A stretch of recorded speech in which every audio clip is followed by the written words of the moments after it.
2025 result केबे बाहर तो आपको नहीं पिला मन में बहुत सारा डाउट अच्छी तो आम देखिए जब एनटीए सैट्रे सो ये क्लीयरली लिखाई declaration of result on the NTA website by 14 June tentative date यहाँ 14 जून सुधा नीट्र रिजल्ट आसी लिखाई बट आप प्रीवियस ईयर कथा कहे प्रीवियस ईयर आपंकर 5 मे एग्जाम कंडक्ट कराइला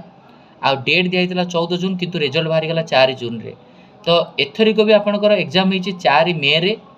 तेणुक रिजल्टर डेट देती 14 जून तो भाविकी चलतु आपंकर 14 जून पूर्व आपंकर 5 जून सुधा रिजल्ट आसीज 30 मे रु 5 जून भितर रिजल्ट पलि आस 14 जून पर्यटन एत लेट हेनी बहुत जल्दी रिजल्ट पलि आस प्रीवियस ईयर भी सेम कथा लिखाई 14 जून रिजल्ट आसो कि आपंकर बहुत पूर्व रिजल्ट पलि आसला तो ए वर्ष भी आपंकर लिखाई टेंटेटिव डेट 14 जून किंतु रिजल्ट बहुत जल्दी पलि आस भाविकी चलतु 5 जून भितर ही रिजल्ट पलि आस एनटीए ऑफिशियल साइट रे आपणकर आंसर कीटा आपणकर बहुत जल्दी ता पूर्व आसो आंसर की